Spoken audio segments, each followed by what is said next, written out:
During the land warfare phase of training, the students are flown out to San Clemente Island, which lies off the coast of San Diego. The waters off San Clemente are a breeding ground for the great white sharks. To pass SEAL training, there are a series of long swims that must be completed. One is the night swim. Before the swim, the instructors joyfully brief the students on all the species of sharks that inhabit the waters off San Clemente. They assure you, however, that no student has ever been eaten by a shark, at least not that they can remember. But you are also taught that if a shark begins to circle your position, stand your ground. Do not swim away. Do not act afraid. And if the shark, hungry for a midnight snack, darts towards you, then summons up all your strength and punch him in the snout, and he will turn and swim away. There are a lot of sharks in the world.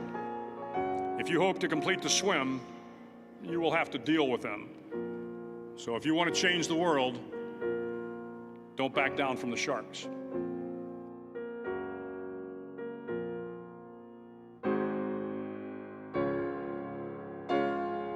As Navy SEALs, one of our jobs is to conduct underwater attacks against enemy shipping. We practice this technique extensively during training.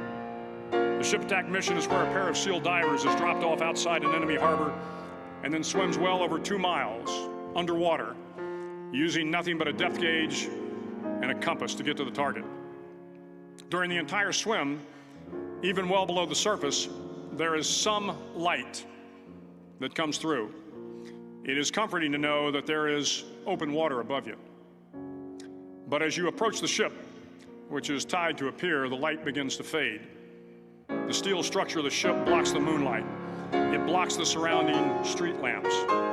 It blocks all ambient light. To be successful in your mission, you have to swim under the ship and find the keel, the center line, and the deepest part of the ship. This is your objective. But the keel is also the darkest part of the ship, where you cannot see your hand in front of your face, where the noise from the ship's machinery is deafening, and where it gets to be easily disoriented, and you can fail. Every SEAL knows that under the keel, at that darkest moment of the mission, is a time when you need to be calm, when you must be calm, when you must be composed, when all your tactical skills, your physical power, and your inner strength must be brought to bear. If you want to change the world, you must be your very best in the darkest moments.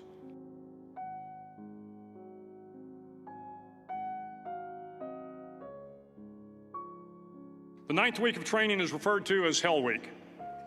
It is 6 days of no sleep, constant physical and mental harassment, and one special day at the Mud Flats. The Mud Flats are an area between San Diego and Tijuana where the water runs off and creates the Tijuana Sloughs, a swampy patch of terrain where the mud will engulf you. It is on Wednesday of Hell Week that you paddle down to the Mud Flats and spend the next 15 hours trying to survive this freezing cold, the howling wind, and the incessant pressure to quit from the instructors. As the sun began to set that Wednesday evening, my training class, having committed some egregious infraction of the rules, was ordered into the mud. The mud consumed each man till there was nothing visible but our heads. The instructors told us we could leave the mud if only 5 men would quit. Only 5 men, just 5 men, and we could get out of the oppressive cold. Looking around the mud flat, it was apparent that some students were about to give up. It was still over 8 hours till the sun came up. 8 more hours of bone-chilling cold. The chattering teeth and the shivering moans of the trainees were so loud, it was hard to hear anything. And then one voice began to echo through the night. One voice raised in song. The song was terribly out of tune, but sung with great enthusiasm. One voice became 2, and 2 became 3, and before long, everyone in the class was singing. The instructors threatened us with more time in the mud if we kept up the singing, but the singing persisted. And somehow the mud seemed a little warmer, and the wind a little tamer, and the dawn not so far away. If I have learned anything in my time traveling the world, it is the power of hope. The power of one person, a Washington, a Lincoln, King, Mandela, and even a young girl from Pakistan, Malala. One person can change the world by giving people hope. So if you want to change the world, start singing when you're up to your neck in mud.